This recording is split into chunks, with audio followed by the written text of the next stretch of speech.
como a, a guerra, a fome, a violência, a negligência, a falta da humanidade das pessoas também, né? Então a gente consegue entender que ela tem um limite, como foi falado, né? Do vermelho, entendeu? E que a pessoa que está lá atrás, aquela pessoa que está construindo, desenhando a casa, né? Ele é o agente humanitário, ele está ali tentando construir, né? Dentro do limite, dentro das possibilidades, você vai ver que é muito pequeno, é muito pouco, mas é no mínimo os básicos em meio a essa situação. Então, a minha interpretação foi essa, e a minha contribuição é essa: a falta de políticas públicas, a falta de intervenções que sejam eficazes, a falta de muitas coisas, e principalmente em questão de uma guerra, que é um cenário que mexe com tudo, com um todo, né? Da estabilidade psíquica, emocional, física, material, né?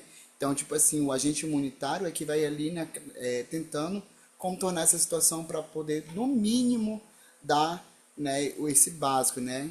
Esses princípios básicos, fazer eles valer diante desse cenário, ok? Então, essa foi a minha contribuição. Obrigado, Alan. Importante também, ah, talvez suscitar uma nova reflexão também em frente ao que o Alan trouxe do agente humanitário, mas antes saber se alguém mais gostaria de falar.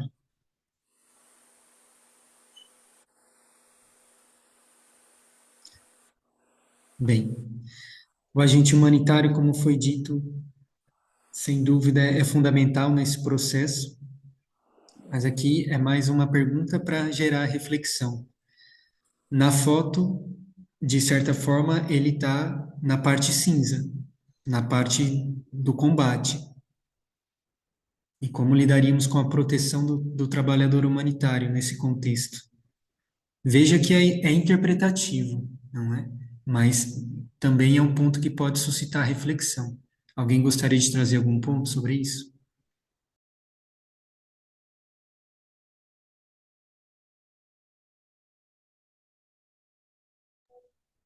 Irmão Noé, só queria trazer que algumas pessoas fizeram comentário no chat, tá bom? Ah, ótimo, verdade. Obrigado. Bom, Rosilene, a imagem retrata muito bem o acolhimento, mesmo diante de um ambiente hostil. Rosilene Uchoa, sim.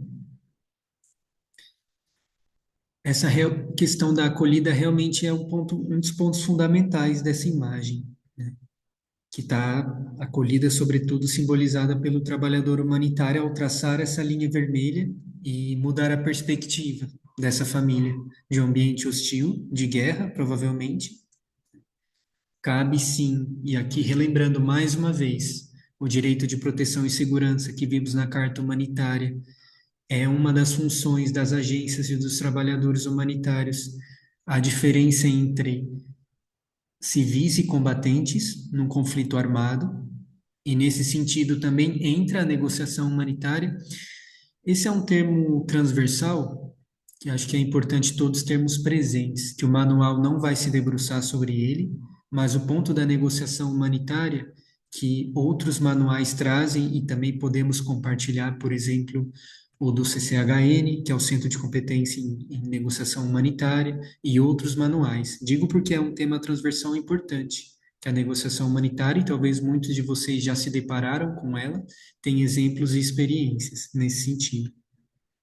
A Vânia também traz que o postal transmite proteção, cuidado, limite, sem dúvida. São pontos que ele traz.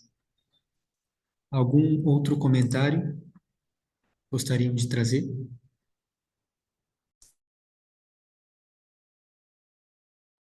Posso fazer um? Claro. Eu estava vendo agora, nunca tinha pensado nisso, mas eu estava olhando a imagem e vi. A gente tem muitas bombas, mas só um trabalhador humanitário ou um oficial de proteção. E a gente sabe que a resposta nunca é dada só por um agente. Agora reparei, ele está sozinho, aparentemente, tentando dar apoio. Então é interessante como a necessidade de diálogo para construir uma rede de proteção, né? E a Caritas deve saber isso bastante bem, o pessoal que trabalha com proteção. É uma realidade. Aí ele está sozinho pintando a casa. Um último ponto antes de avançarmos, que, digamos, já é um pouco do que virá no próximo encontro, que é justamente o dever também, como agências humanitárias, de cuidar dos trabalhadores humanitários. Isso é a norma humanitária essencial, ela vai trazer um pouco, tanto da capacitação, formação técnica e também ética do trabalhador humanitário, mas também a proteção, quando ele está em campo, ele está em ação. Mas isso vamos poder aprofundar na norma humanitária essencial no próximo encontro. O Alan traz mais um comentário. É perceptível que ele está apenas com os princípios básicos, não está em rede nem com segurança, sem dúvida. Se for pensar, por exemplo, em EPI, em outros pontos também, está exercendo a função dele, mas talvez está se colocando em risco e, por conseguinte, a própria agência. Não deixa de ser uma reflexão também. Pois bem, não se esgota aqui. Como viram, o postal ele realmente suscita outras reflexões. Fica o convite para vê-los. Também podemos postar no grupo, tanto esse manual de negociação humanitária quanto os postais, para poderem ter como material de reflexão e estudo também, tá bem? Podemos avançar, por favor?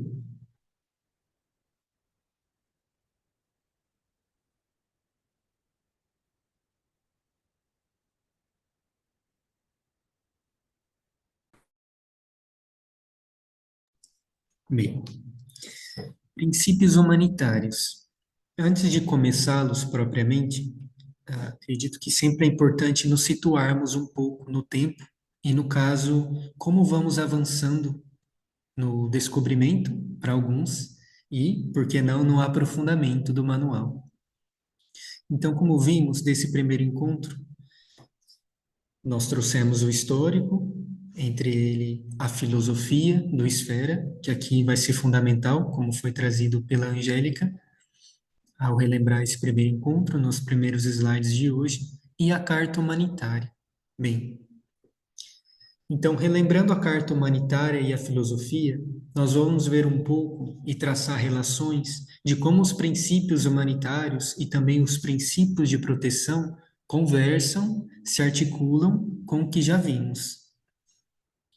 Outro ponto importante para trazer é que nós ainda estamos transitando da parte fundacional, estamos na primeira parte do manual, dos seus capítulos fundacionais, mas dentro desses primeiros capítulos também temos a parte mais ética e filosófica, que é sobretudo representado pela Carta Humanitária, como já vimos, e hoje tanto os princípios humanitários, que também estão nessa parte mais filosófica, mas, sobretudo, os princípios de proteção, eles começam a fazer essa ponte, essa transição, de forma mais sintética, entre teoria e prática. Ou seja, tenho os meus princípios e valores, me baseio como agência ou como trabalhador na carta humanitária, como um norte, como uma bússola, como uma referência.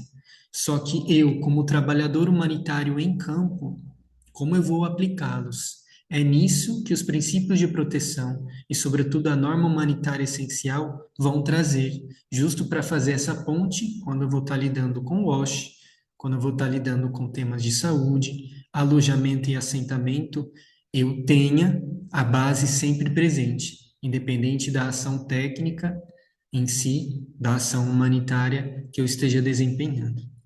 Pois bem, dito isso, os princípios humanitários, eles nascem no começo dos anos 90, sobre uma resolução da ONU em que a assistência humanitária, na verdade, eles já existiam, mas formalmente, a nível de legislação, se queremos entender assim, como política das Nações Unidas, dentro do contexto humanitário, é de uma resolução do ano 1991, em que trata em que a assistência humanitária ela tem que ser pautada nesses princípios, sendo de independência atualizado no início dos anos 2000.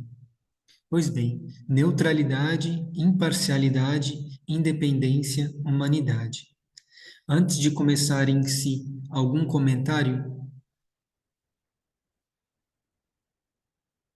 Ou podemos avançar? Bem, vamos iniciar então com o primeiro princípio, neutralidade. Os atores humanitários não devem tomar partido nas hostilidades e confrontos. Aqui é um ponto importante, sem dúvida, porque o trabalhador humanitário em si e o contexto humanitário, ele traz diferentes situações de guerra ou não, mas que sempre de alguma forma envolvem crises, escassez, por exemplo, ter que lidar com milícias e propriamente guerras e conflitos em si. Um ponto importante aqui, dentro da neutralidade, é o que entendemos como tomar partido. É talvez defender um certo ponto de vista, deixar de ser, e aqui se conversa muito com a imparcialidade, né? Deixar de ser imparcial para, de alguma forma, tomando partido, ter parte em alguma, seja ideologia, nação, milícia, qualquer parte dentro do contexto em si. Então, nós, como trabalhadores humanitários, como atores humanitários, as agências humanitárias, não devemos tomar partido nas hostilidades e conflitos existentes. Pegando o postal novamente, o trabalhador humanitário, uma das interpretações possíveis, como viram, há outras, ele está focado na proteção da família, daqueles civis, dentro de um contexto hostil, provavelmente um contexto de guerra, não tomando partido de A ou B, porque se há uma guerra, é sempre um conflito entre partes, para então fazer sua parte como um ator humanitário. Aqui é importante também trazer que o princípio da neutralidade também vai conversar com o direito a receber ajuda humanitária. Isso está contido naquele tripé de direitos da Carta Humanitária, porque o direito a receber ajuda humanitária também está relacionado, claro, ao princípio de imparcialidade, mas está relacionado a não discriminar a quem recebe assistência humanitária e, nesse sentido, também que seja proporcional. Ou seja, e aqui é uma linha tênue, vejam, e certamente já lidaram com isso nas suas experiências locais. Até onde eu devo ajudar? Um ponto que trouxemos também na última capacitação, na última sessão, foi que todas as pessoas afetadas por crises também têm capacidades, habilidades e são os primeiros a dar resposta. Lembra que vimos? Depois que vem então o Estado e as agências humanitárias. Esse é um ponto bastante importante também para termos presente. Sem dúvida que os princípios humanitários, justamente por estar nos capítulos fundacionais e nessa parte mais filosófica, a ponte entre teoria e prática, às vezes é bastante desafiante, como sabemos. Todos certamente já lidaram com situações em que esses princípios estiveram à mesa da negociação ou mesmo da mínima tomada de decisão, e é sempre um ponto para tê-lo presente, como um norte, como uma referência. Podemos passar para a imagem? Bem, aqui é uma imagem mais não necessariamente ligada diretamente ao princípio da neutralidade, mas ela traz um pouco do trabalho da Missão Roraima Humanitária em Boa Vista, com indígenas, venezuelanos, guianeses e brasileiros também. Bem, sobre a neutralidade, o que lhes vem à cabeça? Quais experiências e exemplos poderiam trazer no seu viver, no seu agir como trabalhadores humanitários? Alguém gostaria de compartilhar?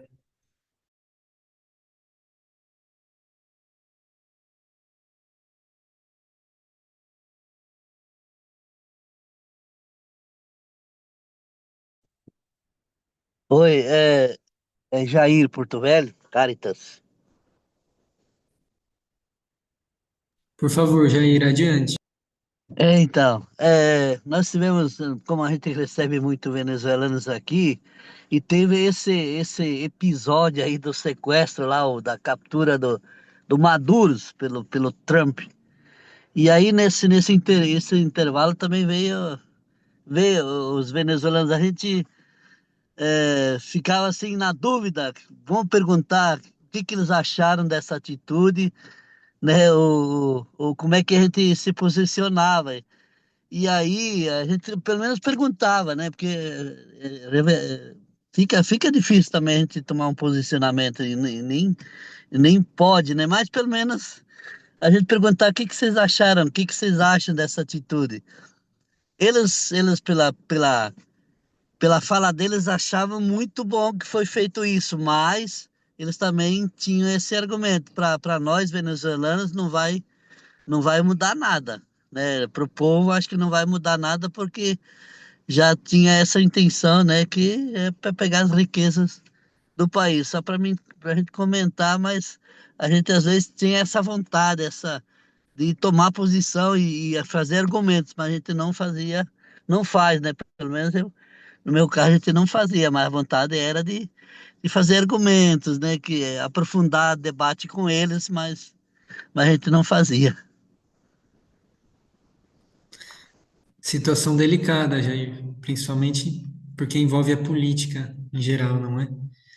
Claro que certamente como indivíduos, aí já passo para Camila, é natural, né? Da condição humana, talvez, de ter uma opinião, né? De interpretar os fatos que acontecem ao redor. Esse é um ponto, certamente. Mas também ali estamos na postura profissional, como trabalhadores humanitários e também representando uma agência. Então, envolve muito essa questão institucional também, os princípios humanitários. É sempre uma linha tênue, mas é importante ter em conta. Camila, por favor. Obrigada, irmão Noé. Só antes de trazer a minha percepção da neutralidade e compartilhar um fato, aquele primeiro postal, eu não achei que fosse um trabalhador humanitário. Eu me lembrei do que foi dito na aula anterior e eu já pensei assim, impressionante como a primeira resposta sempre surge da própria comunidade. Então, a pessoa estava fazendo o que dava, como dava, então protegendo com uma tinta, sem, sozinho, sabe? Porque normalmente foi o que me veio à cabeça, assim.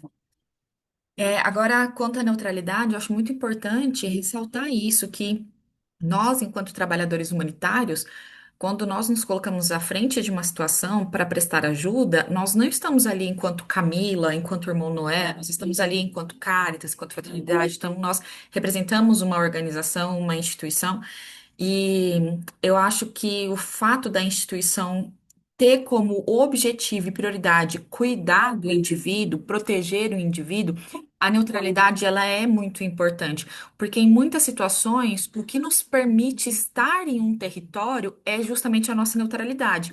Então, nós já tivemos situações de, por exemplo, conflito entre facções, porque essa é uma realidade do Brasil, né? Nós, graças a Deus, não temos assim conflitos armados, guerras, mas nós temos muitos conflitos pela questão das facções, né? Que muitas vezes envolvem, inclusive, força policial, mas o que eu quero dizer é que nós já tivemos uma situação em que havia conflito entre facções.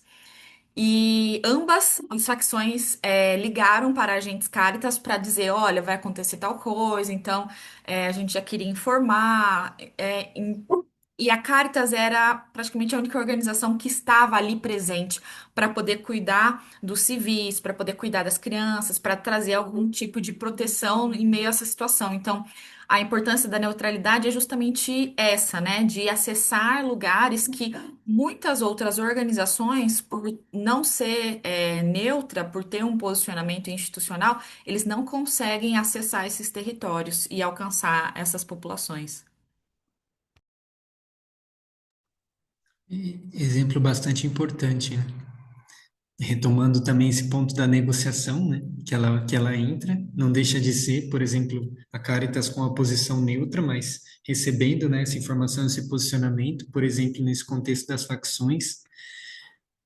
Muito boa interpretação sobre o postal, Camila, sem dúvida. Por que não a própria comunidade afetada? ali, justamente, né, por estar sem um EPI, por não estar identificado na imagem. Então, é uma interpretação importante também. É rico os postais justamente por isso, que uma observação mais atenta, ela vai suscitar outros pontos de vista, assim, perspectivas são importantes. Obrigado. Mais alguém gostaria de trazer alguma contribuição sobre a neutralidade?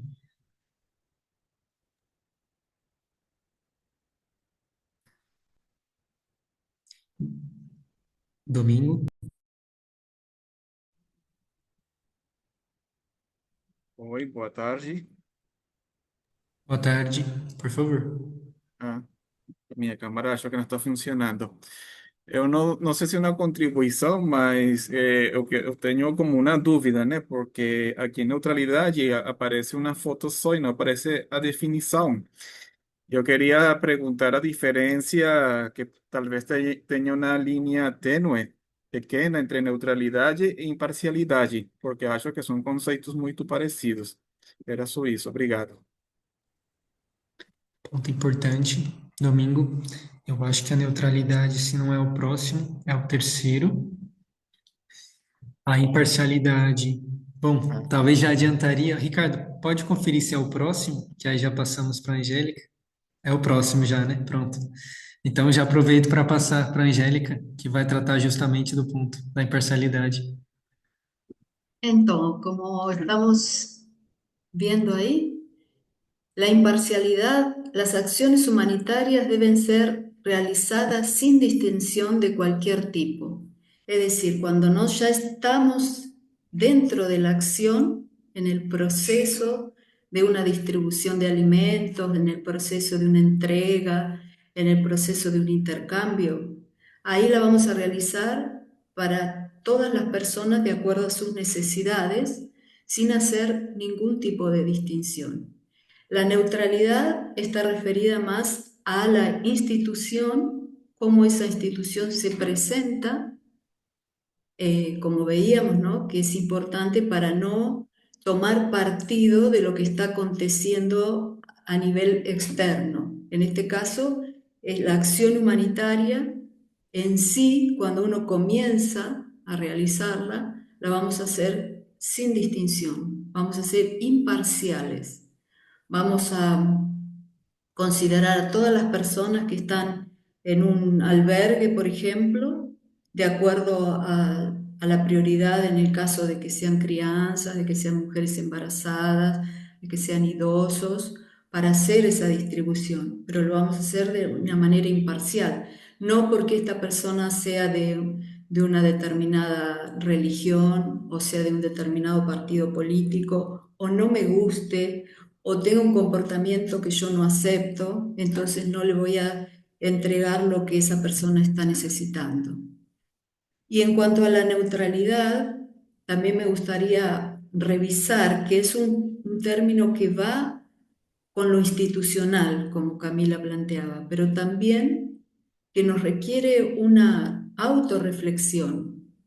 La institución que yo represento es neutral, pero mis comportamientos son neutrales.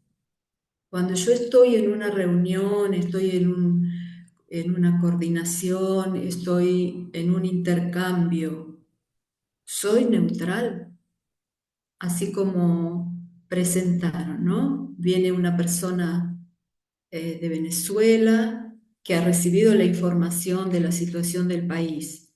Yo me sumo a lo que esa persona piensa y comienzo a discutir políticamente lo que está aconteciendo, o yo tomo una actitud neutral, como compartió mi compañero, y espero, escucho, nada más. Mi función pasa a ser escuchar, si quiero puedo organizar, si la institución está de acuerdo, organizo una rueda de conversa para escuchar las preocupaciones que tienen, pero ahí está mi neutralidad también, cómo yo me planteo, cómo yo puedo vivir la neutralidad. O soy una persona muy impulsiva, que enseguida tengo opinión y necesito decir mi opinión, no importa lo que mi organización esté pensando.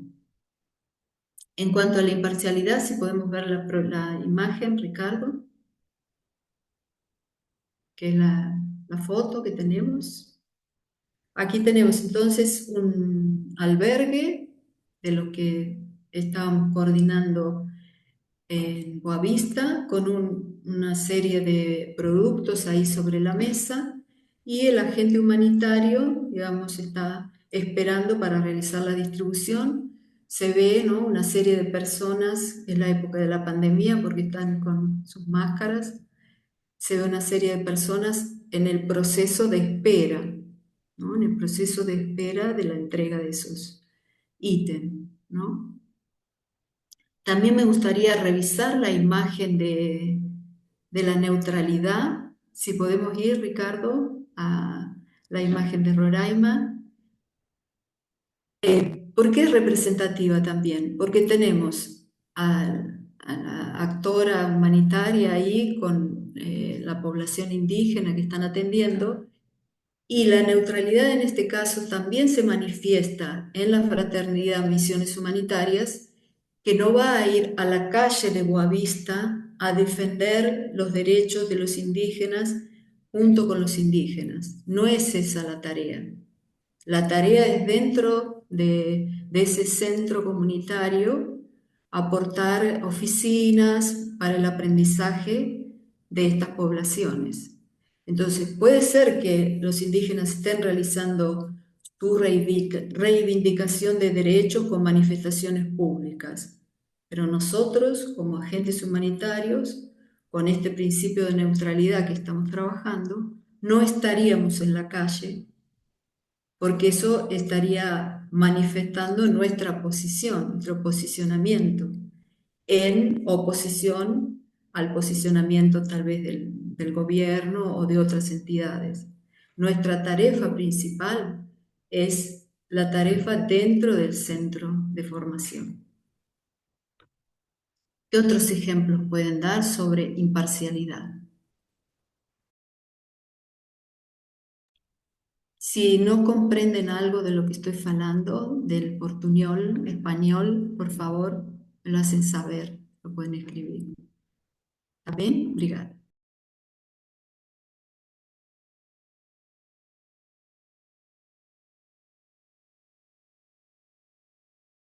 Tenemos aquí a Marielsa, que nos dice que es extremadamente importante la postura de imparcialidad, a exención y no favorecimiento de valores personales, políticos o ideológicos durante el ejercicio de la función. Ricardo Treno dice que podemos considerar la neutralidad como no tomamos partido en situación de conflicto. La imparcialidad ya tiene que ver con prestar asistencia con base en la necesidad sin discriminar. ¿Algún otro comentario? Domingo tinha levantado a mão e aí alguém voltou. Acho El que dice que comunicación se ve. Oi, sou eu, Nívia. É porque eu Ah, tô ah, na comunicação. Então, eu vejo imparcialidade também muito no trato com as pessoas, né? Então, assim, quando você tem um processo de escuta da história da pessoa, que às vezes a gente tende a querer resolver, querer entender a história da pessoa, e aí, às vezes a gente não consegue ser tão imparcial. Eu digo por exemplo, uma mãe que chega e conta que um desespero ela entregou a filha para, enfim, para uma outra pessoa. Esse tipo de julgamento também, essa mãe está certa, essa mãe não está, o pai, que isso também é algo que para mim faz parte da imparcialidade, né? E que vai muito também é, de você se ver no outro, né? Então, é, você ter esse olhar de não julgamento, de não se colocar a favor ou não de uma fala, do que a pessoa ela acha que é o melhor para ela. Então, eu acho que isso também para mim é uma dificuldade, porque às vezes a gente escuta alguns depoimentos e a gente pensa, por que que essa pessoa fez isso? Por que que essa pessoa não, não ouviu o que a irmã está falando? Por que que essa pessoa. Ou às vezes você vê que pessoas desesperadas tomam caminhos errados de pegar uma viagem com uma promessa de um emprego e você tenta, né, você tenta entender o que levou aquilo, a pessoa a fazer isso, que é claramente uma situação que está colocando a pessoa em risco, e essa pessoa, ela ainda segue esses mesmos, tendo as mesmas opiniões, enfim. Eu acho que imparcialidade também ela vem muito disso, do escutar sem julgamento, sem tomar um partido da história, sempre prezando pelo bem-estar de todos os lados, assim. Así es, Nivea. Por ahí es. Arlene, por favor.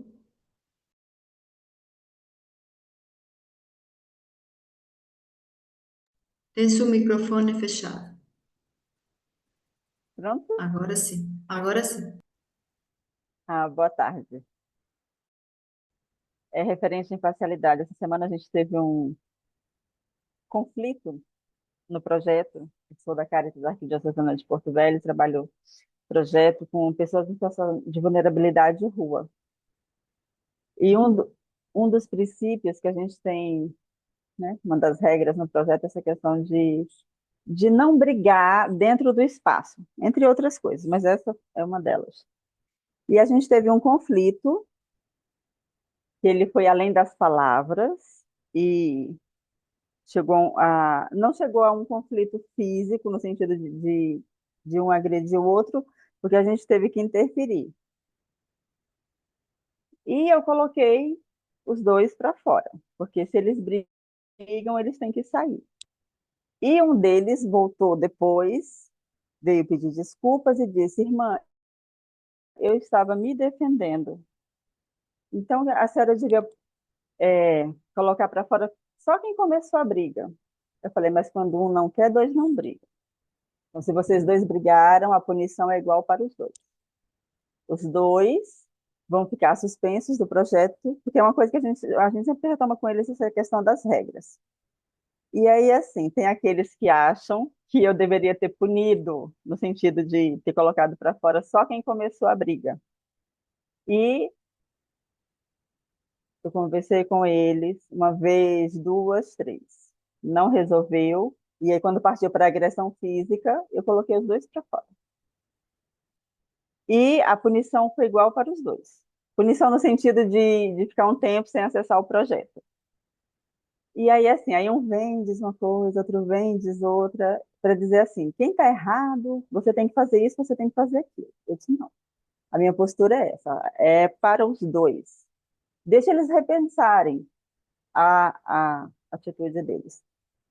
Eles não são obrigados a vir no projeto. Se o espaço foi importante para eles, eles vão aprender as regras desse espaço. E aí, assim, aí nessas horas eu viro a irmã má. Eles dizem assim: você é boazinha, mas hoje você tá ruim. Eu digo: eu sou péssima. E aí, pronto, vou embora. Mas assim, se não, eles querem assim, você tem que punir um lado e o outro não. E eu acho que a imparcialidade é, se os dois infringiram, a punição tem que ser para os dois. Não para quem começou, para quem continuou, ou se um terceiro se envolveu na discussão, né? Tem que ser para os dois, para que os dois entendam que não importa se é A ou B, se é brasileiro, se é migrante. Não. Errou, errou. Mas ficam dá margens para interpretação, né? É isso. Sí, la imparcialidad también, así como Arlene plantea, se construye con los contratos que se hacen entre las partes, con las reglas que ya están establecidas en la institución o en el local o en el servicio que estemos prestando. Si es la regla también la que nos va a amparar, ¿no? Ese contrato, esa pauta establecida. Quien no cumple eso está, digamos, como fuera de ese parámetro que construimos en conjunto, que en algún momento se construyó en la institución para que todas las personas que participen se puedan beneficiar. La violencia o las cuestiones de agresión no pueden beneficiarnos a todos porque realmente ponen en peligro al resto. Entonces seguramente las pautas establecidas también forman parte de esa construcción de imparcialidad. ¿Podríamos avanzar un poquillo para estar con el tiempo que necesitamos? ¿Puede ser? Después comenta Vanessa, después de independencia, Vanessa va a comentar. Vamos, irmã? Sim. Ainda que seja sobre imparcialidade, Vanessa, não tem problema, tá bem? É só para trazer mesmo esse terceiro princípio humanitário da independência. Bem, então, recapitulando, já vimos neutralidade, que vimos que está num ambiente um pouco mais macro, se podemos entender assim, do ponto de vista institucional, do ponto de vista das agências humanitárias, dos atores em si. Imparcialidade, apenas para ficar talvez um pouco mais didático, já damos um zoom no mais micro, na assistência humanitária em si, no dia a dia, e de ser proporcional, de ser não discriminatória e de levar em conta religiões, etnias, culturas da mesma forma, mantendo o dever humanitário da assistência. E chegamos à independência. A ação humanitária deve ser autônoma, independente de quaisquer interesses políticos, econômicos ou militares.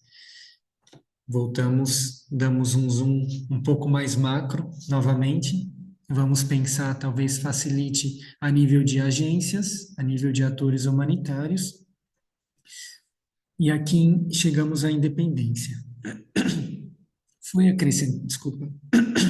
Foi acrescentado independência operacional recentemente também. Por quê? E aqui um exemplo bastante típico para entendermos um pouco, né, sobre a independência. Como sabemos, o setor humanitário não é um setor com fins de lucro, é um setor, sobretudo, composto de associações e as diferentes denominações, digamos assim, político-jurídica, né, das organizações que fazem parte. Ou seja, as doações são um meio de subsistência do setor em si. Pois bem, nesse sentido, muitas vezes há uma linha tênue, como sabemos, entre a minha necessidade econômica de manter a minha instituição, a minha organização humanitária, mas também o perfil de quem está doando. E o que eu quero dizer com isso? Que já tem vários exemplos do passado também, e é um ponto para refletir sobre a independência operacional. Muitas vezes as organizações se veem numa linha tênue entre necessito desse recurso que o doador X me está proporcionando, me está oferecendo, porém, esse doador X tem determinadas posições políticas, econômicas, sociais, que condicionam a minha ação humanitária. Em outras palavras, o doador pode, em um determinado contexto, dizer que apenas esse recurso vai ser liberado se não for destinado ao país Y. E esse é um contexto em que, em maior ou menor grau, já aconteceu e talvez ainda aconteça, em que as agências humanitárias se veem nessa situação, nessa linha tênue, e tendo que resguardar e se manter esse princípio humanitário da independência. Ou seja, não aceito essa doação condicionada, ainda que a necessite, para manter meus princípios e valores, porque o país Y precisa de mim, e também pelo princípio da neutralidade, que está bastante relacionado aqui, como vemos, e também da imparcialidade, para vermos como todos se conversam entre si. Não aceito essa doação. Eu sou independente, eu tenho uma atuação autônoma de interesses, ainda que signifique talvez uma assistência humanitária um pouco mais escassa em recursos, nesse exemplo que dei. Podemos avançar para a imagem, por favor? Também uma imagem importante, vamos entendê-la um pouco nesse contexto também da independência. Aqui é uma foto da Missão Roraima, num dia de casa aberta, ou seja, uma forma de prestação de contas bastante dinâmica que a missão vem proporcionando ao longo dos últimos anos, em que é um dia que todos os atores humanitários, as partes interessadas, stakeholders dentro de uma ação humanitária, são convidados para sentarem juntos e, dentro do que compete e corresponde a cada um, trazerem, discutirem, debaterem, sempre de forma harmoniosa e buscando resolver situações e conflitos que talvez possam existir. Aqui vemos na imagem indígenas de diferentes etnias, também um militar representando a Força-Tarefa Logística Humanitária, no contexto, por exemplo, da Operação Acolhida. Aqui, como podemos relacionar com independência? A Operação Acolhida talvez seja um exemplo em que temos várias... não está... Ulisses não está vendo a imagem. Alguém mais? A imagem está. A imagem também estou a vendo. Não sei se mais alguém não estão vendo, né? A Arlene disse que sim também. Ulisses, talvez seja a internet? Não sei. Ricardo, pôs de novo a sua tela. Tá bem. Mas então, várias agências, força-tarefa, com representação dos militares, organizações sociais, temos três tipos de atores, pelo menos, né? O Estado, representando também pelo Exército e, por exemplo, o Ministério da Cidadania, as agências humanitárias e as organizações sociais. Dentro desse contexto e com tantas organizações, é sempre importante também a questão da independência operacional, né, como vemos. Ou seja, pelo princípio humanitário, toda essa dinâmica tripartite, essa articulação, ela deve se basear pelos princípios humanitários, que é o que as organizações humanitárias buscam, né? Porque cada uma também tem o seu código de conduta, compliance e todo esse documento que a respalda, né, que norteia seus princípios e valores, mas, sobretudo, no caso da independência, a atuação autônoma. Isso não significa falta de parcerias ou falta de articulação entre elas, muito pelo contrário, mas que seja uma articulação neutra e com um fim último, que é o dever humanitário, que é justo o próximo princípio que vamos ver, que é a humanidade. Mas antes disso, passar então para a Vanessa, então para o Jair, por favor. Gente, primeiro eu vou pedir desculpa pela a minha câmera desligada hoje. Eu tô voltando de um pós-cirúrgico, então a minha imagem não tá das mais bonitas de se ver, a cara tá meio acabada ainda. Mas eu queria só destacar, assim, pra gente que todos nós aqui que estamos fazendo curso, creio eu, me desculpe caso tenha alguém que não, somos uma organização da igreja, né? Esse curso está bem focado para a Rede Caritas. E a gente que é organização da igreja, e ao mesmo tempo estamos com foco do trabalho humanitário, né? Estamos, né, em Rondônia, todos trabalhando com o trabalho humanitário, é muito importante os princípios humanitários, né? É, a gente tem até no Europana o banner dos princípios humanitários bem exposto para a equipe, porque a gente tem que estar lembrando o tempo todo, porque é muito difícil mesmo. Porque ao mesmo tempo a gente, enquanto pessoa, tem os nossos princípios religiosos, a profissão da nossa fé. Não que todos são, porque a gente na Caritas não contrata só quem é católico, então nem todo mundo tem que ouvir o que eu estou falando, mas estou falando generalizado. Estou falando da parte de mim, porque sou, que tem todo o nosso princípio religioso, profetizar a nossa fé, que em algum momento vai de conflito com o princípio humanitário. Por que isso? Porque a nossa igreja molda uma doutrina. Mas quando a gente vai trabalhar, quando a gente está no nosso momento de trabalhador humanitário, a gente tem que saber muito bem diferenciar isso. Porque senão a gente vai de conflito com o princípio humanitário. Então, a gente, quanto organização religiosa, a gente, enquanto pessoa religiosa e trabalhador humanitário, a gente tem que ter muito cuidado com isso. A gente tem que saber separar isso muito bem. A nossa fé não pode ser medida para o outro. O princípio humanitário é justamente para isso, para deixar claro o que tem que valer para todo mundo. Não é a minha fé, Vanessa. É o princípio humanitário que é a regra. Eu, Vanessa católica, é uma coisa. Eu, Vanessa trabalhadora humanitária, tem que ser outra, obrigatoriamente. E no princípio humanitário da neutralidade e da imparcialidade, é o mais forte para a gente enquanto organização religiosa. Por exemplo, o que a minha igreja coloca como certo ou errado não pode valer no nosso trabalho humanitário, em algumas coisas. A gente não pode criminalizar, a gente não pode trazer como certo ou errado no nosso trabalho, enquanto trabalhadores humanitários, né?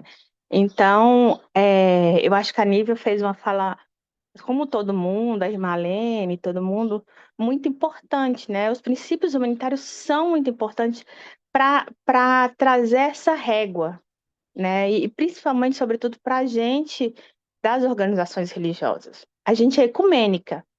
Isso quer dizer que a gente atende qualquer religião, a gente atende 100 religiões, e aí a gente já dá um ponto aí. Então, os princípios, a gente não pode trazer o que a nossa doutrina fala para dentro da nossa igreja, para nossos atendimentos. Então, a gente não pode criminalizar ou descriminalizar alguém medindo pela nossa religião. Então, a neutralidade, a imparcialidade, porque a gente não pode entrar no automático disso, né? Ah, a mãe deu à criança numa medida de, no momento de tanta dor, de tanto sofrimento, não podemos julgar por isso. Nós temos que acolher, nós temos que cuidar. A nossa obrigação e o nosso dever, enquanto trabalhador humanitário, é olhar a emergência, fazer o acolhimento, é ajudar aquela pessoa naquele momento. É fazer o que o seu projeto ou o que a sua organização propôs a se fazer naquele objetivo do que foi construído no seu projeto, fazendo assim bem, sendo bem direta, né, na palavra projeto, que, né, todo mundo aqui está vinculado a um projeto. Então a gente tem que ter muito essa diferença, né? Eu tenho muito e todo financiador tem essa preocupação quando trabalha com organização religiosa, de não ter essa mistura, né? Igreja e trabalho humanitário, justamente para não ter essa criminalização, para não ter esse preconceito, para não misturar a religiosidade, a culpa, a pessoa já está sofrendo tanto e ainda ser culpada por uma escolha que foi feita num momento de tanto sofrimento, né? Então, os princípios nos ajudam a isso, né? A gente no saber não medir só, a religião é nossa, não é do outro, né? Então, a gente olhar muito por princípios, quando a gente estiver enquanto trabalhador humanitário, o que nos rege são os princípios e não a nossa religião, né? E a Caritas, ela é uma organização ecumênica, né? A gente é uma organização religiosa, sobretudo, mas somos uma organização ecumênica.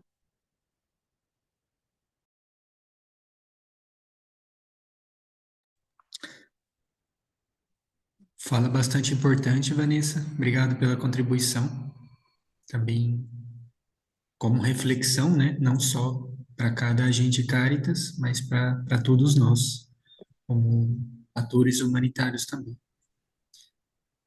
Tinha mais uma mão levantada. Não sei se o Jair quer Era, falar algo. não, era minha, mas devido ao tempo já é 3:07, né? Ou 4:07, e ainda tem mais um princípio, aí deixa para uma outra oportunidade aí, porque senão a gente estoura o tempo e aí tem outras coisas depois para fazer. Amém. Jair, mas também vai ter oportunidade, tá? De trazer contribuições aí durante essa segunda parte da apresentação. E Sí, quarto padre. princípio, com Angélica. Entonces, eso, iríamos al cuarto y último principio, que está muy buena esa propuesta de tenerlo siempre a la vista para que la gente reflexione, vaya haciendo su meditación diaria de cómo está con esos principios, cómo poder ir día a día mejorándonos para poder llevarlos a la práctica. Entonces tenemos este último que es el principio de humanidad, que el sufrimiento humano debe ser atendido donde quiera que se encuentre. La gente tiene que tener esa vontade para poder ir al encuentro del sufrimiento y poder atenderlo, ¿no? Que nuestra organización pueda atender ese sufrimiento. Vamos con la imagen, Ricardo. Vamos a pasar así, que ya hemos hablado bastante. Entendemos que todos tenemos este principio también en nuestra mente, en nuestra meta. Aquí tenemos un grupo de mis servidores humanitarios de la Fraternidad Misiones Humanitarias en Turquía, cuando hubo este último terremoto, que fueron a prestar un servicio ahí. Pero vamos a pasar a otra imagen ahora y hacerles una propuesta. Esta imagen, que podemos decir que ya nos está mostrando ¿qué estamos viendo ahí? ¿Dónde será esta imagen? ¿Qué haya? ¿Qué local? ¿En qué país?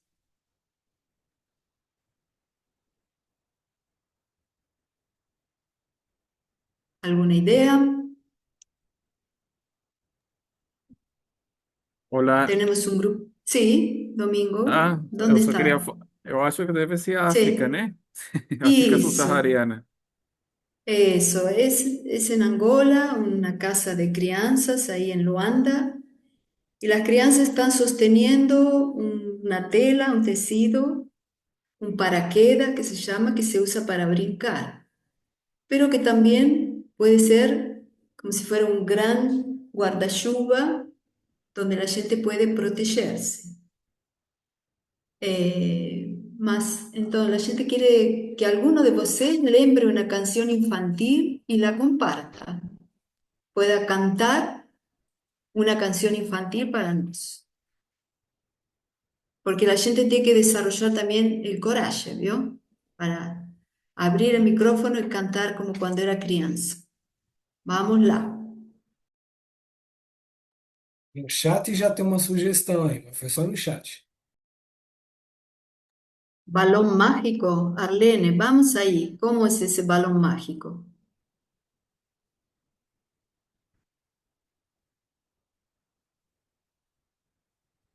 ¿Da? Vamos, ¿sí? Gente, eu dei a sugestão. Se alguém quiser cantar, fique à vontade. Eu empresto a minha voz para qualquer Isso, pessoa cantar. eso. Quien la conoce puede cantar también. Balón mágico, va.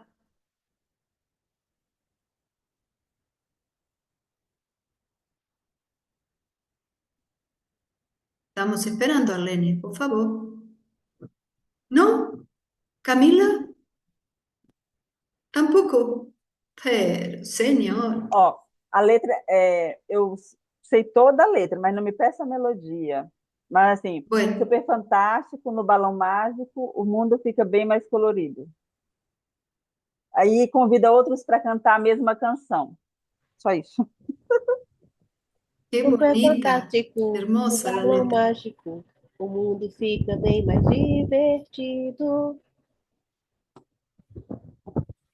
Sou feliz, por isso estou aqui. Também quero viajar nesse balão. Super fantástico, do balão mágico. O mundo fica bem mais divertido. Tá bom, chega. Eita, lembrei de uma. Lembrei. Qué bom, claro, el mundo fica muito mais divertido. Obrigada. Lembrei daquela, ciranda, cirandinha, vamos todos cirandar. Vamos dar a meia volta, volta e meia, vamos dar. Nossa, eu já quero fazer essa ciranda aqui. Que bom, obrigada então. ¿Y por qué la gente está cantando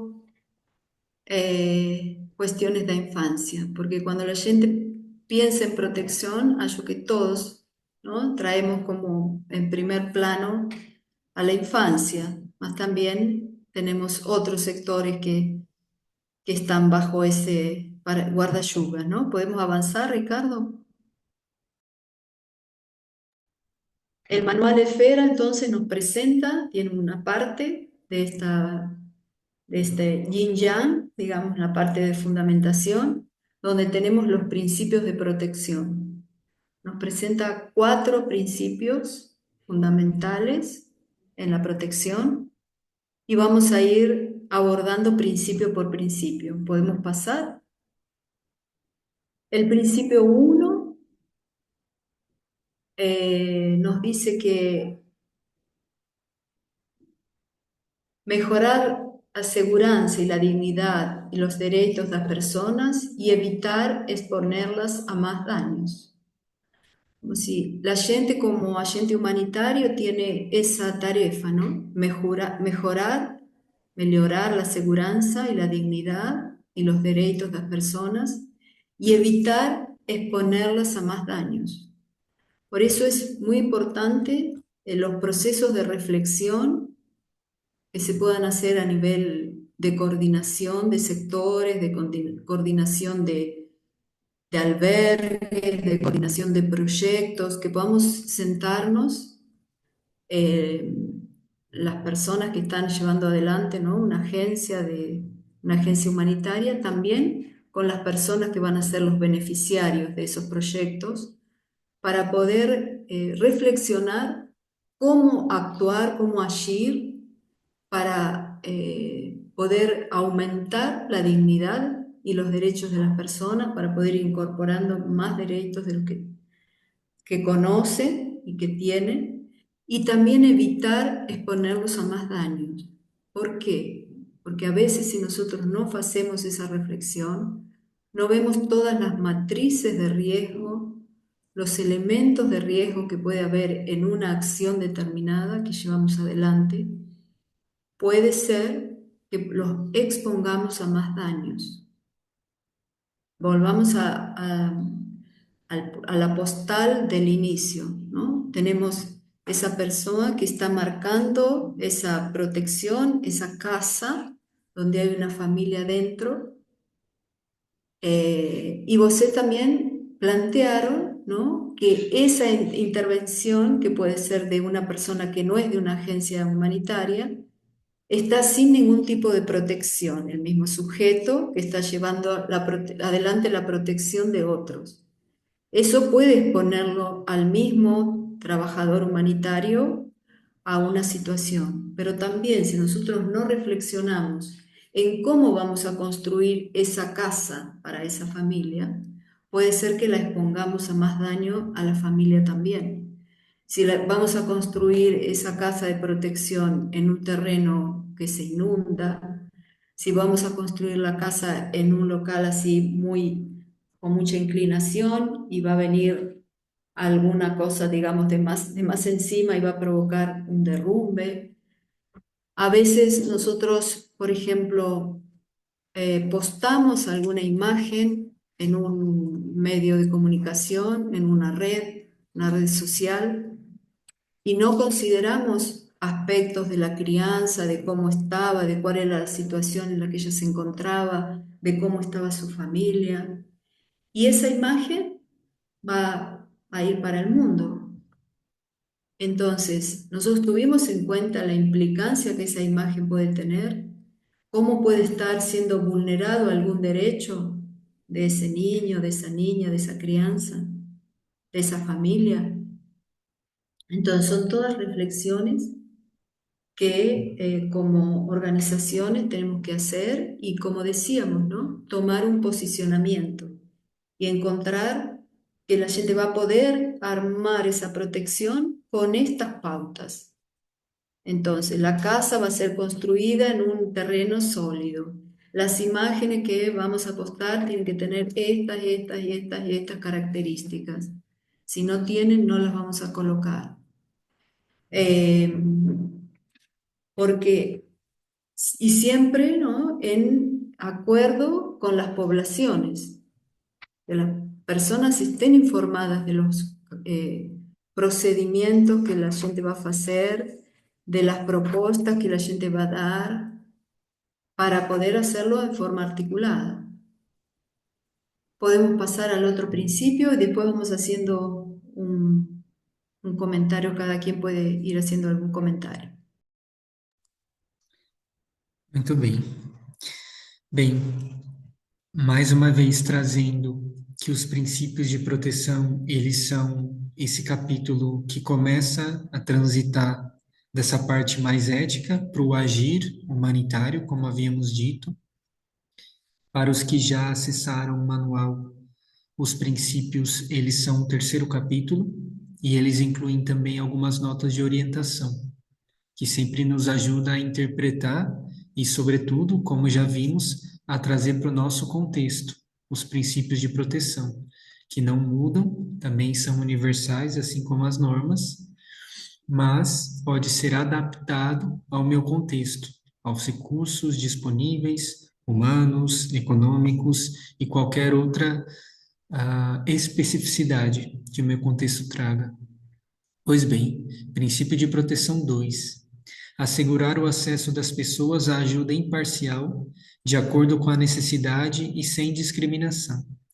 Como vemos aqui claramente, e é um ponto também de tornar o manual mais didático e ver como ele está realmente interligado entre si, os capítulos, é a presença do princípio humanitário, da imparcialidade, que um ponto importante que, ainda que os princípios os 4 princípios não estejam explicitamente, formalmente no manual, como um capítulo ou como um trecho, eles estão implícitos no manual, né? Ao longo de todo ele.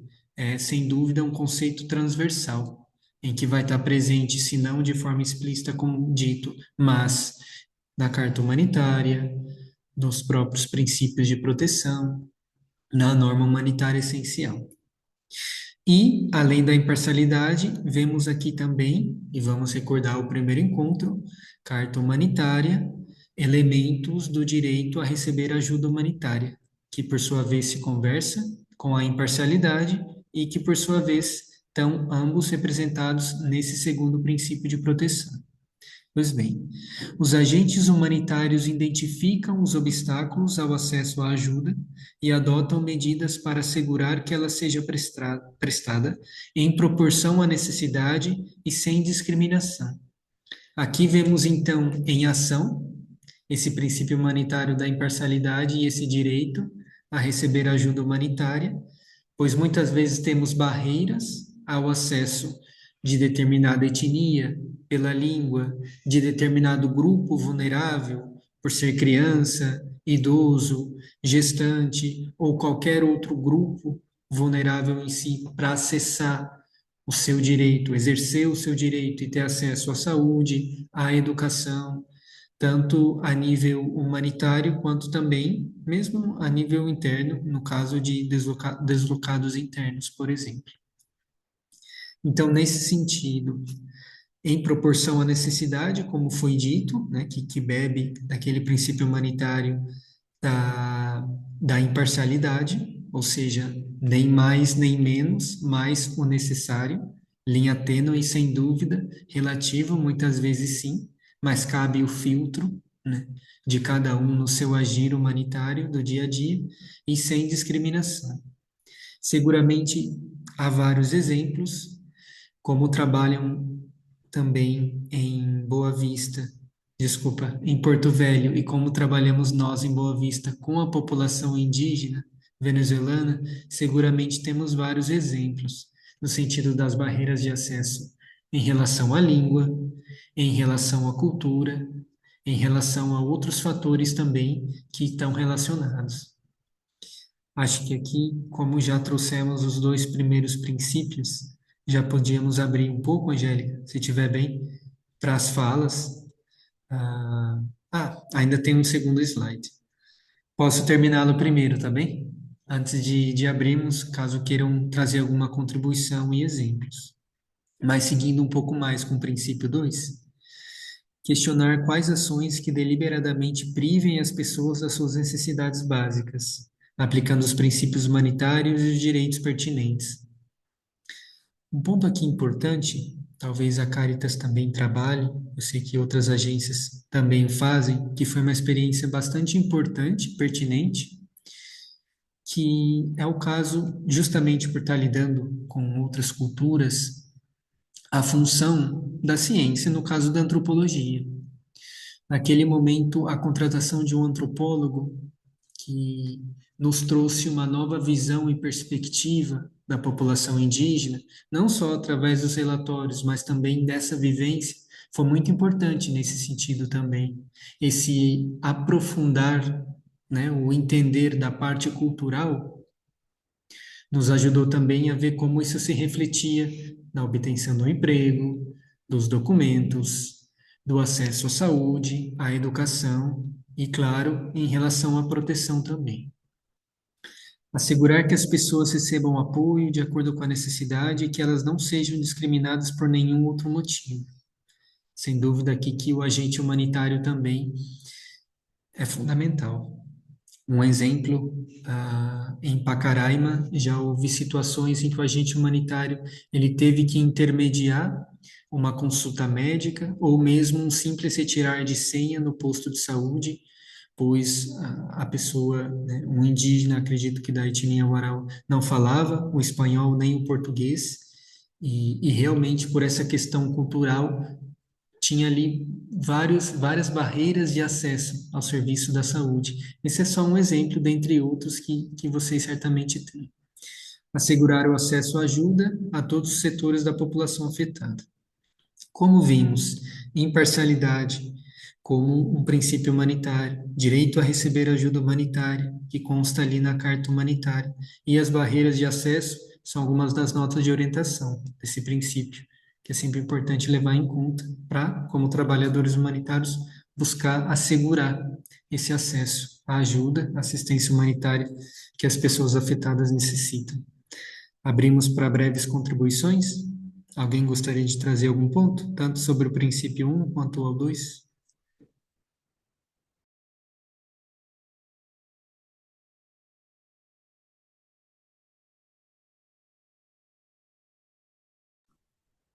Que lendo um pouco, o Ricardo Treno trouxe barreiras de acesso. Também podemos entendê-las como ações de facções, preconceitos, desinformação, falta de análise de contexto prévio, sem dúvida.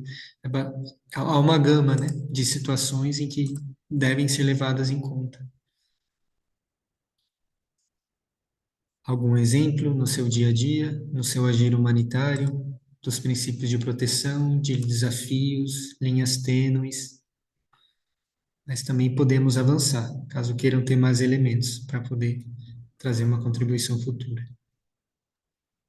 Pasemos entonces para el tercer principio Sim.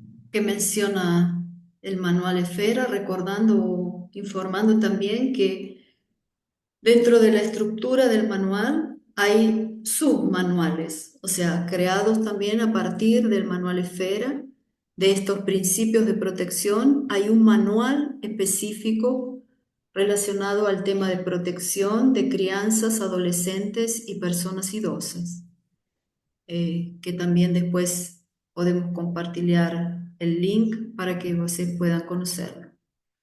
Entonces, principio de protección número 3, auxiliar a las personas a recuperar en sí los efectos físicos y psicológicos de corrientes de amenaza de violencia o de violencia real, coerción o privación intencional.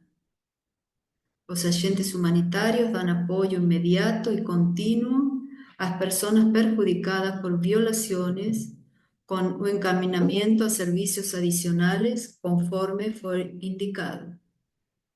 Entonces, este principio de protección nos habla, ¿no?, de una acción inmediata que tenemos que realizar cuando hay situaciones que han sido, donde los derechos han sido vulnerados, y que también nos habla de una articulación, porque habla de encaminamientos a servicios adicionales. O sea, no estamos trabajando solos, sino que estamos trabajando con una agencia, con un grupo, y también nuestro grupo articula con otros sectores de la sociedad que se dedican a abordar estas temáticas y a intentar resolver estas temáticas. Entonces, la articulación, el trabajo en red, la coordinación de los diferentes sectores y la coordinación de las tareas son la base de que estos principios de protección puedan llevarse adelante y puedan garantizar a las poblaciones nuestra asistencia, nuestra ayuda, que nuestra tarea sea efectiva.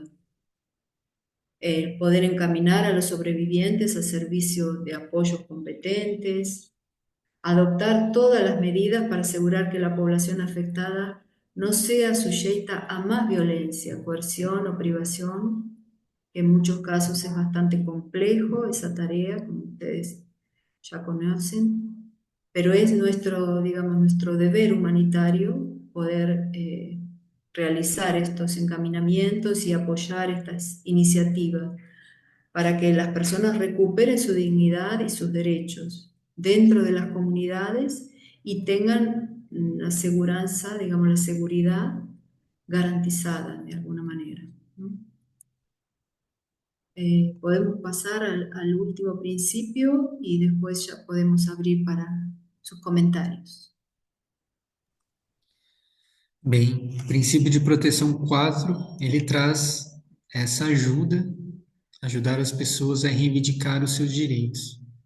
Os agentes humanitários ajudam as comunidades afetadas a reivindicar os seus direitos por meio de informações e de documentação e apoiam as iniciativas para fortalecer o respeito pelos direitos.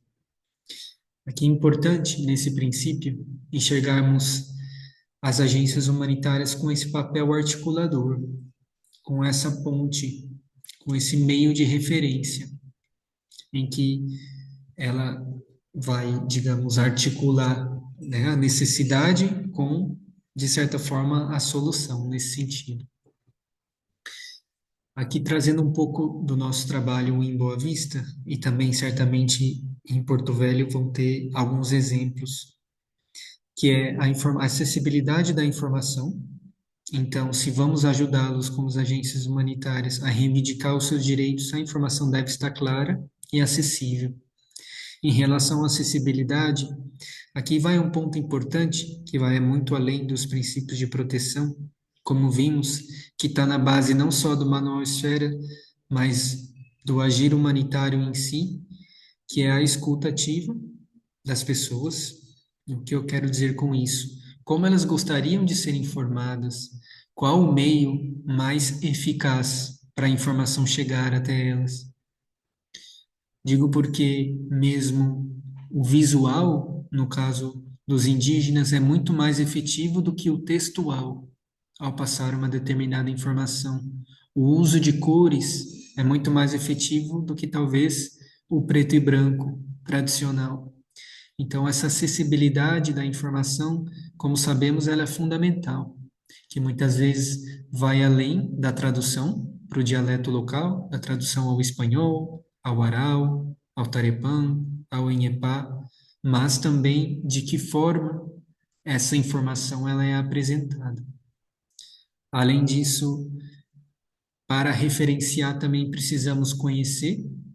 Certamente a Caritas localmente tem informações sobre os serviços de saúde mais próximos, hospitais, postos de saúde, no que tange educação, escolas, universidades e outras instituições educacionais que podem servir de referência para um migrante e refugiado em situação de necessidade, no que tange à alimentação, entre outras esferas da assistência humanitária e assistência social, claro, o apoio aos primeiros auxílios, por exemplo, psicológicos, até um apoio mais sustentado a longo prazo, relacionado a auxílios psicológicos e documentação. Um ponto importante também, sem dúvida,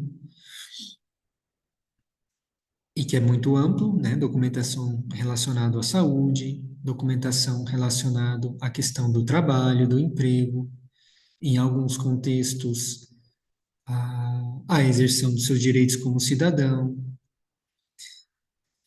Aqui um ponto importante, antes de avançar com esses exemplos, aprofundando no princípio 4, é justamente trazer um exemplo de Roraima em relação ao princípio 4. Nesse contexto da reivindicação dos direitos, a formação também entra. Não só a referência em si, ou seja, não só esse papel de ponte, de articulador, mas também auxiliar na formação. Na época, se eu não me engano, em 2021, houve um curso para as lideranças indígenas junto à Federal de Roraima, junto ao Instituto em Siquirã, em que justamente as lideranças indígenas tiveram um curso de 1 ano sobre direitos e deveres do migrante e refugiado no Brasil. Esse curso foi bastante importante para a formação dos líderes, e então, como representantes, poder multiplicar esse conhecimento, tanto dos direitos quanto dos deveres. Um exemplo em que certamente localmente a Caritas vai poder trazer outros também, por isso que gostaríamos de escutá-los daqui a pouco.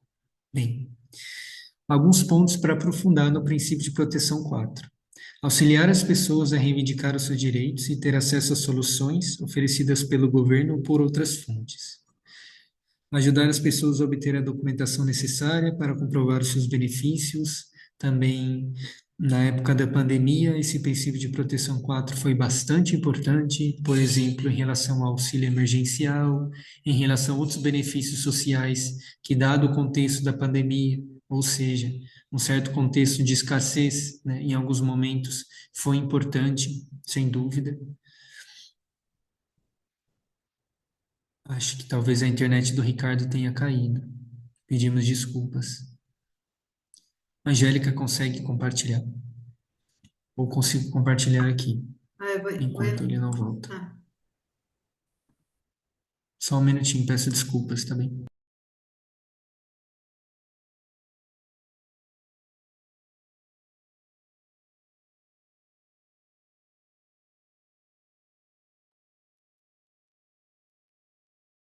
Cayó la internet aquí, por ahí, por eso Tá bem.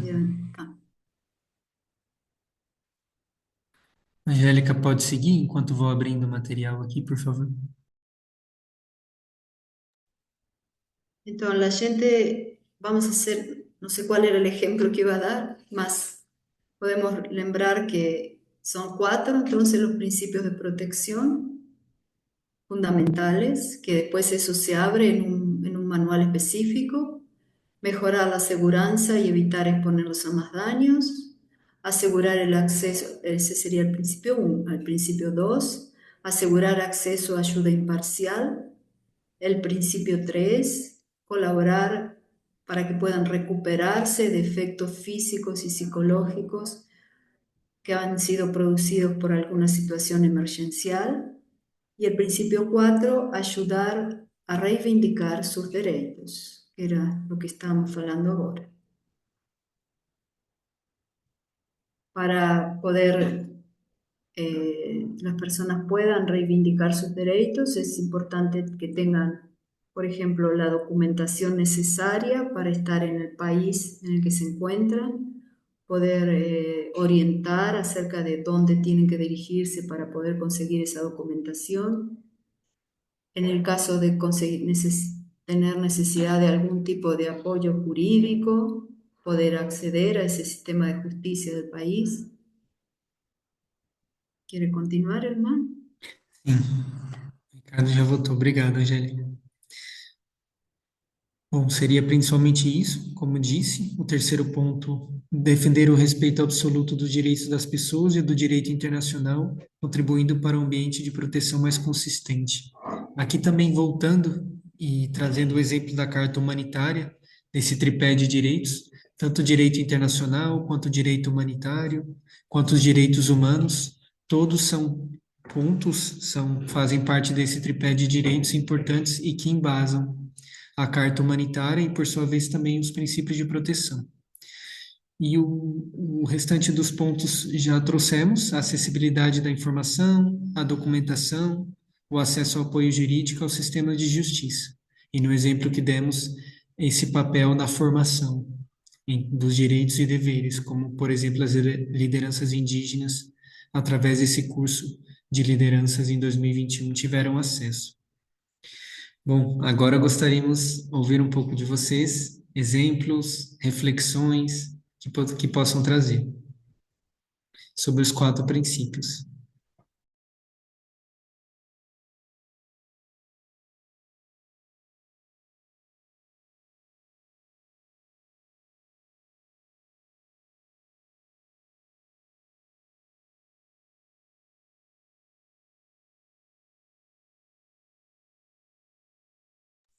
Alguém gostaria de trazer algum ponto, algum exemplo localmente da aplicação dos princípios?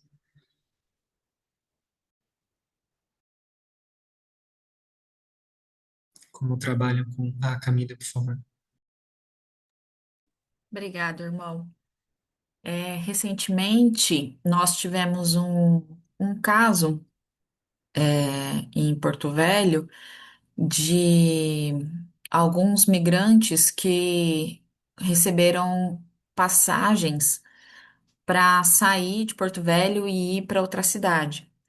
E quando nós soubemos, né, dessa informação, a primeira coisa que veio à mente foi exatamente o princípio de não causar dano, porque em Porto Velho, esses migrantes, eles estavam num abrigo, recebendo todos os cuidados, recebendo todas as alimentações, vivendo com dignidade. Então, a nossa preocupação foi, tá, mas como eles foram para essa outra cidade? Nessa outra cidade, eles vão ficar na rua? Ou nessa outra cidade eles de fato vão permanecer abrigados, protegidos, né? Então eu acho que esse é um bom exemplo assim do princípio de não causar dano, de verificar na hora de prestar ajuda se realmente essa ajuda ela vai mais beneficiar ou se essa ajuda está de alguma maneira com insegurança e com potencialidade de causar dano. Vanessa, obrigado, Camila. Outro exemplo também que acontece, não só onde aconteceu, alguns principalmente homem, né, nos procura pedindo reunião familiar, né? Que quer encontrar o filho, a esposa em outro país, que aconteceu alguma coisa. E aí a gente tem que entrar em contato para saber se a mulher e os filhos não estão fugindo dessa pessoa, né? Se por questão de violência doméstica, algo que aconteceu. Normalmente nos procuram contando uma história triste, que teve que sair por questões financeiras ou foram afastados por alguma coisa. E aí a gente tem que entrar em contato. Muitas vezes nos comove, porque vem com história bem triste, mas aí a gente tem que entrar em contato com a família no outro país, porque pode estar sendo uma fuga dessa pessoa, né?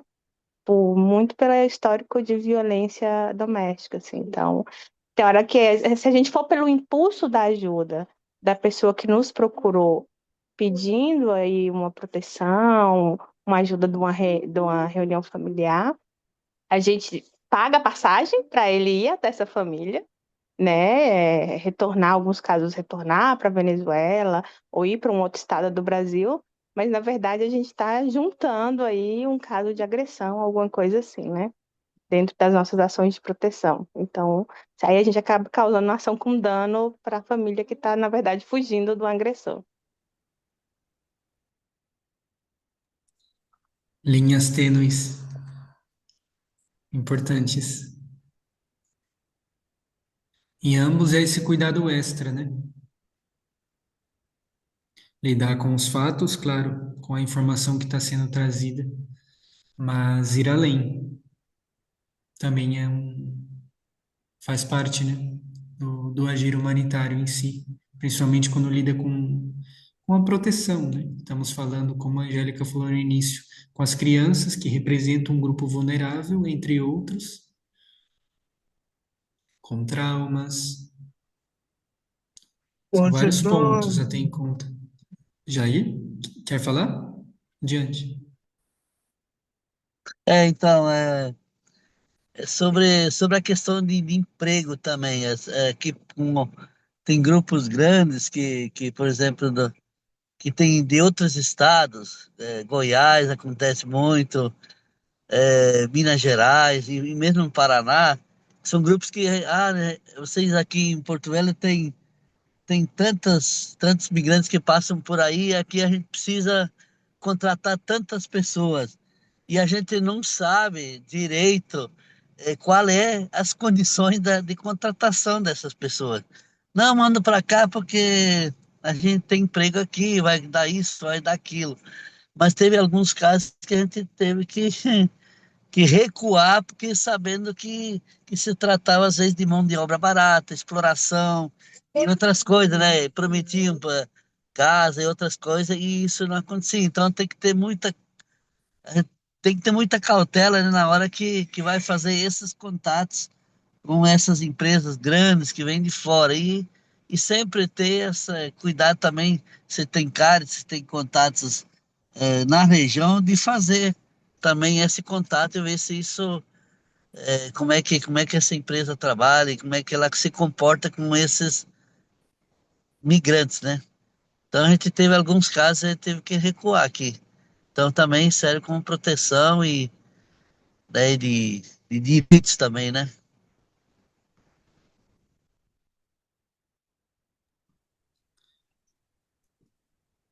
Esse é um outro ponto importante. É uma reflexão também que, além de linha tênue, aí trazendo a reflexão do início, há linhas vermelhas também, que talvez a própria organização tenha que traçar. Por exemplo, nesse exemplo do Jair, até onde vamos? Vamos fazer uma pesquisa da organização. Digo, em último caso, é a escolha da pessoa. Nós, como nesse papel também articulador, podemos apresentar as informações, né, para o determinado migrante, por exemplo. Essa empresa não é confiável, veja que ela tem dívidas na justiça ou ações, um exemplo, tá bem? Mas a decisão é da pessoa. Digo porque esse ponto da proteção, ele vai até um certo limite, que muitas vezes não só a legislação, mas a política da própria organização é traçada. Estamos lidando com vida, mas também estamos lidando com o livre-arbítrio, com a escolha das pessoas, que também tem que ser respeitada. Então, é uma linha bastante tênue, bastante delicada, as situações que nos são apresentadas. Algum outro ponto? Me Alguém? gustaría agregar algo con respecto a eso, porque en este caso, ¿no? El migrante ya tiene una confianza creada con la institución, en este caso con Cáritas. Él ya generó una situación de confianza y lo que la institución le pueda presentar, que la institución le dice, es bueno este trabajo, o se va para ahí, o vimos que tiene esto, esto y esto, poder presentarle esos riesgos que pueda tener el trabajo, sigue contribuyendo a esa confianza, porque le va a permitir a esa persona poder analizar, porque la palabra de la institución va a tener un valor, no un valor limitante, sino un valor para que él pueda analizar y tomar su definición. En este caso de un trabajo, pero también como presentaba otros ejemplos, ¿no? de familias o de que uno a veces dice no entiendo cómo tomó determinada decisión, mas como institución nos tenemos que presentarle los riesgos, poder analizar en conjunto cuáles son los riesgos de tomar determinadas decisiones. Solo eso. Gracias.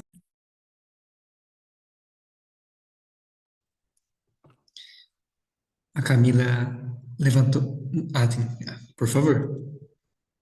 Irmão, na verdade, eu só queria lembrar, todos os participantes, nós colocamos aqui no chat, o link para a chamada. Então, por favor, a lista de presença está no chat, pedir encarecidamente que todos preencham. Obrigada. Podríamos pasar para el próximo slide, Ricardo, que es con você. Gratidão, Angélica. Então, depois de fazer essas apresentações, de a gente analisar os princípios de proteção, nós temos essa imagem para a gente pensar no mesmo tema de um outro jeito. A gente chama isso o modelo do ovo das medidas de proteção. Para nós entendermos como que a coisa acontece sob a luz dos princípios de proteção, e nós vamos ver que a gente já faz muito disso. Então, no centro do ovo, nós temos uma situação de abuso ou violação de direitos. Ela acontece. A ação mais próxima da violação de direitos, deixa eu ver aqui o horário. A ação mais próxima da violação de direitos é a ação reativa, aquela que vai reagir imediatamente a essa situação. E ela tipicamente, ela tem a ver com o primeiro princípio, porque tem a ver com não evitar, melhorar a segurança e não expor a pessoa a mais dano. Então, para melhorar a segurança, nós já vamos ter uma reação em cima daquilo que aconteceu. Situação de violência doméstica, por exemplo. E o quarto princípio que tem a ver com reivindicar os seus direitos. A pessoa tem o direito de não estar sendo... Os direitos estão sendo violados aí. Então, quando a gente tem uma ação reativa a uma violação, a nossa instituição, o agente de proteção, o psicólogo, o ator social, nós estamos implementando, expressando o primeiro e o quarto princípio habitualmente. Só para dar uma ideia, não é rígido. De uma forma mais ampla, nós temos a ação corretiva. Essas ações, pessoal, elas não são cronológicas, elas são concomitantes. Elas estão aí em termos de amplitude. Então, a ação corretiva, ela tem muito a ver com o terceiro princípio. Como que nós vamos corrigir, retificar o que aconteceu? Ajudando as pessoas a se recuperar, não ajudando a mitigar os efeitos psicológicos ou de ameaça ou da violação de direitos ou da ameaça da violação dos direitos ou da violência ou da ameaça da violência. Então, o terceiro princípio, que tem a ver muito com a ação psicológica, os primeiros auxílios psicológicos, a ação corretiva entra muito com o terceiro princípio. E depois nós temos a ação preventiva / construção do ambiente. Como é que nós levamos a cabo com aquela comunidade, com aquela família, ações de prevenção da violação? Então vocês veem que ela não é cronológica, porque a prevenção é antes. E como é que é uma ação de construção do ambiente, né? Ela tem a ver com o segundo princípio, que assegura o acesso das pessoas à assistência sem discriminação. Então, para que a pessoa ela não fique numa situação de vulnerabilidade, ela tem acesso às informações, ela tem acesso à assistência que está a ser dada, se é formação profissional, se são os encaminhamentos para a rede de serviço. E o princípio 4, claro, que é ajudar a reivindicar os direitos da pessoa. Ela vai viver num ambiente, ela vai estar melhor integrada. A ação preventiva tem muito a ver com integração. No nosso caso, a gente trabalha muito com migrantes, então população não brasileira. E no caso, população indígena, que ainda é uma gama, é outro grau de vulnerabilidade. Então, conhecer os seus direitos, como esse curso de lideranças, vai ajudar a construir um ambiente mais seguro. Pegando em tudo aquilo que vocês nos foram falando, cruzando com o que a gente foi vendo. Eu não posso pegar, né? Era uma das razões pelas quais o pessoal indígena não era elegível para ser levado para outras cidades. Eu não posso pegar uma família de 10 pessoas e colocar numa cidade assim, como São Paulo, como Rio, a gente falou nisso. Eles não vão estar em proteção. O que vai acontecer com essa família de 10 pessoas numa grande cidade? Então era uma situação de alta vulnerabilidade. Então, para a agência, né, de imigração, OIM, poder fazer essa interiorização por reunificação familiar, por emprego, tudo tinha que ser muito bem estudado para que eles não ficassem numa situação de vulnerabilidade. E durante muito tempo, a população indígena era um caso super delicado, né? Que requeria que houvesse uma construção de ambiente bem seguro. Então, quando a gente trabalha com os princípios, a gente trabalha com todas essas camadas, né? A ação que reage àquilo que aconteceu, a ação que corrige e a ação que previne aquilo que aconteceu, né? Então, tudo aquilo que foi falado aqui de exemplos, ela entra muito nesse campo, qualquer uma dessas ações que a gente vê aí. Habitualmente vocês fariam esse exercício, mas como a gente está curto de tempo, creio que a gente vai avançar para a síntese. É, eu queria complementar um exemplo também. Vocês trouxeram coisas muito interessantes. Eu não queria de dar o nosso aporte, porque a Fraternidade de Missões, dentro dos abrigos, atuava e atua com monges consagrados da Ordem Graça e Misericórdia, como o irmão Noé e outros tantos. Para poder atuar dentro de um abrigo das Nações Unidas com a força-tarefa logística do Exército Brasileiro, a neutralidade tem que ser total. É a nossa linguagem. O Manuel Esfera nos deu uma linguagem em comum, da gente poder ir na direção da necessidade e falando uma língua que todo mundo entende, né? E então a gente pode atuar com laicos, com religiosos dentro de situações de crise humanitária, de conflito, com migrantes indígenas, migrantes não indígenas, e todos, né, termos uma base sólida de trabalho que expressa os valores da organização de uma forma totalmente neutra. Então, realmente aquilo que a Vanessa trouxe, Vanessa, se eu não me engano, é muito válido. E para nós foi um escudo, né, que nos permite atuar. Só um outro exemplo que eu queria trazer que foi nesse tema da boa vontade, como a gente viu, nós tivemos com o secretário-geral, o gestor-geral da Fraternidade, eu estava acompanhando juntamente com outras pessoas, nós viajamos para a Polônia, na fronteira com a Ucrânia, 2 meses que instalou a guerra. E vocês se lembram que as pessoas se uniram muito para acudir àquela situação. Houve uma onda de solidariedade. A gente viu um abrigo improvisado com migrantes ucranianos na fronteira, um ex-shopping, onde, sem qualquer critério, as pessoas todas lado a lado, assim, sem muito improvisado, e nós víamos ônibus toda hora saindo, carregados de pessoas. Ônibus que eram freitados de vários países do mundo, né? A gente aluga um ônibus para levar, só para tirar as pessoas da fronteira. Mas para onde estavam indo essas pessoas? Onde que elas vão chegar? Quem vai receber elas? A boa vontade do mundo se uniu ali, a gente viu, né, esse esforço, mas não havia qualquer acompanhamento naqueles primeiros meses. E muitas famílias a gente sabe que não desapareceram. Tráfico humano.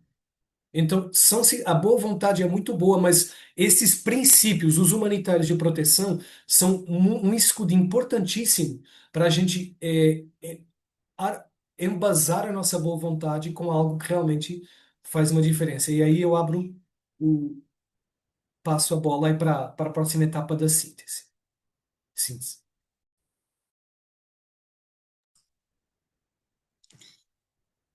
Obrigado, Ricardo. Bom, talvez para suscitar reflexões finais também, podemos fazer um breve repasso, né, do conteúdo que vimos hoje, de como ele se relaciona, como ele se articula em si. Então, hoje foi, sobretudo, os princípios humanitários e os princípios de proteção, sendo os princípios humanitários a neutralidade, a imparcialidade, a independência e a humanidade. Como vimos, esses princípios humanitários, eles não estão explícitos no manual, mas por ser um conteúdo fundamental, é um tema transversal que implicitamente vai ser falado, mencionado no manual Esfera, ao longo dos capítulos em si. Vimos também que esse encontro está bastante vinculado à parte ainda do pacote ético, né, dos capítulos fundacionais, que se conversam entre si. A carta humanitária hoje também pode ser expressa em vários pontos dos princípios humanitários, como vimos, e também dos princípios de proteção, que também são 4 princípios, que são princípios que trazem essa ponte entre a teoria e a prática, é uma forma de vê-los, há outras, e que, sobretudo, vai, no agir humanitário em si, trazer a luz dos princípios humanitários, a luz da carta humanitária, a luz da filosofia do Manual Esfera, do sofrimento, do alívio do sofrimento humano, da dignidade em sua concepção ampla, como vimos no primeiro encontro, muito além do bem-estar físico, mas também integral do ser. Vai trazer, então, esses exemplos práticos, esse agir humanitário com proteção dentro do dia a dia, tendo sempre como base os capítulos fundacionais. Bem, como foi o encontro de hoje para cada um? Algum outro comentário, exemplo, reflexão que queiram trazer? Também, Angélica, as contribuições para complementar essa síntese, Ricardo.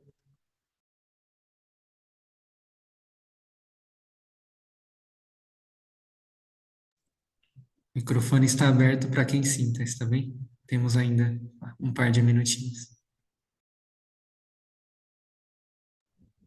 Fortalece e vem em encontro daquilo que a gente já trabalha, já desenvolve e fortalece nessa caminhada, né? Sabendo que os princípios são norteadores para que todo trabalho seja realizado, toda cautela, redução de dano e também nos preservando de qualquer situação.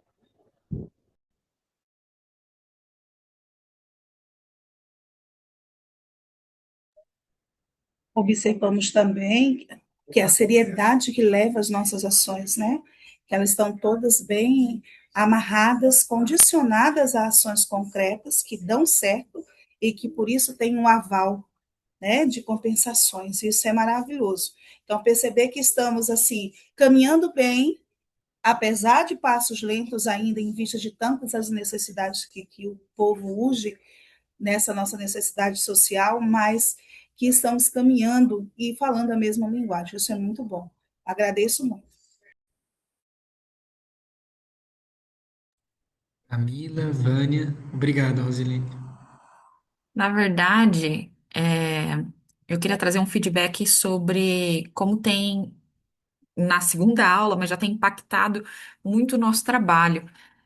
Nós estávamos numa reunião presencial para decidir sobre um caso de proteção, como nós poderíamos apoiar, qual tipo de auxílio nós daríamos.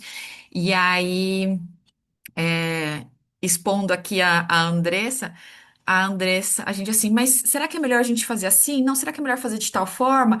Aí a Andressa virou e falou assim: e se a gente fizesse como nós aprendemos no curso, na primeira aula? Se a gente convidasse a pessoa para conversar com ela e entender dela qual ela acha que seria a melhor resposta?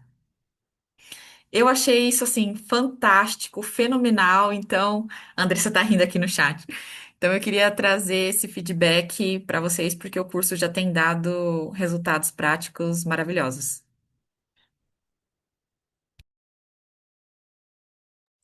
Obrigado, Camila. Vânia? Então, eu acho que é super importante reencontrar os princípios até para um processo de autorreflexão da nossa própria prática, né? É interessante a gente ter esse olhar muito criterioso, né? Porque cada ação ou a inatividade, ela gera um impacto muito profundo na vida de quem a gente pretende acolher e atender. Então, reencontrar os princípios é super relevante, né? A aula hoje ela é muito mais até reflexiva, né? É muito legal, assim, né? Bem importante retomar e o curso está sendo de gigantesco aprendizado. Muito obrigada mesmo.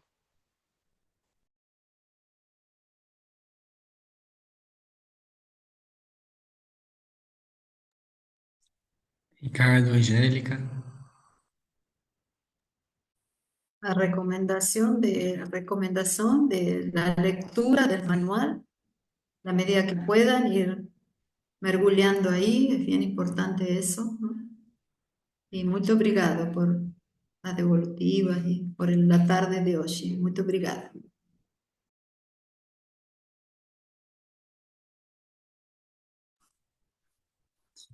Pois bem, e no próximo encontro, norma humanitária essencial, esse último capítulo do primeiro bloco, né? Essa parte mais fundacional, como vimos já transitando de uma parte mais ética, filosófica, fundacional, para a ação em si, e a norma humanitária ela vai trazer muitos pontos importantes, as partes interessadas dentro do contexto humanitário, entre outros pontos, para já não adiantar tanto. Mas, sem Não, dúvida, pode, não vamos adiantar, mas temos que deixar um aviso. por A favor. norma humanitária essencial, ela existe além do Manual Esfera. Ela tem outros, copyright, tem outras organizações que supervisionam. Ela é um padrão, uma norma com 9 compromissos, ela é voluntária. O que é que eu quero dizer? Ela já foi revista. Enquanto conteúdo, essa norma, com os seus compromissos, ela já foi atualizada. Aquilo que nós temos no manual é de 2018, já foi reescrito. Então, o que nós vamos fazer é partilhar com vocês um PDF no grupo com a nova norma. Ela procurou simplificar a linguagem, houve elementos ou elementos que foram separados, que foram juntos para evitar duplicação. Não faz mal nenhum estudar a antiga, mas ela já foi revisada, já foi construída de outra forma, né? E nós vamos partilhar um PDF. Ainda não foi traduzido ao português, que eu saiba só tem em espanhol. Creio que vamos contar aí com a flexibilidade de todo mundo. Acho que estamos bem ágeis nisso. Vai dar para entender bem. Então, nós vamos estudar no próximo encontro já os 9 compromissos à luz da atualização da norma humanitária essencial. Só para vocês não verem um descompasso entre aquilo que está no manual e aquilo que nós vamos apresentar, tá? Já vamos deixar o aviso. Quando o manual for atualizado, claro, aí também atualiza. Aí a gente vai, provavelmente, esse vai ser o primeiro. A gente vai partilhar algumas coisas no chat para vocês enriquecerem, mas esse vai ser o primeiro, para vocês já guardarem esse conteúdo à parte, esse PDF ficar já disponível para todo mundo e como estudo irem adiantando, tá bom?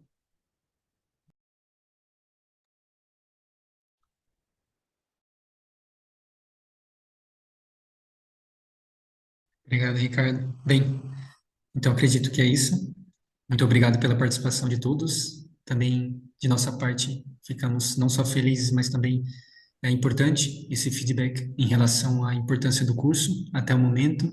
Ainda tem mais 3 encontros online, também tem a parte presencial e ainda tem muitas oportunidades de intercâmbio de experiências, de troca de conhecimento para enriquecer ainda mais o curso. Também escutando de vocês o exemplo de cada um, a experiência, para sempre fazer essa ponte entre teoria e prática, que é um pouco o que o manual traz, né? Escrito, sim, um manual bastante completo, mas sempre enriquecido pelo contexto, fundamentalmente pelo contexto da aplicação, levando em conta as especificidades. Então, muito obrigado a todos. Obrigada. Muito obrigada, Tchau, Ricardo, tchau. Angélica, irmão Noé. Obrigada a todos. Tchau, Nos tchau. encontramos então no próximo sábado. Só relembrando aqui, temos mais 3 encontros, tá? Virtuais. Então, sábado que vem, dia 28, depois dia 7/3, depois 14/3, e finalizamos então com o nosso encontro presencial em Porto Velho, dos dias 20 a 22/3. Tá bom, pessoal? Muito Tchau, tchau. obrigado. Muito obrigada. Tchau, tchau. Obrigado. Tchau, tchau. Obrigada.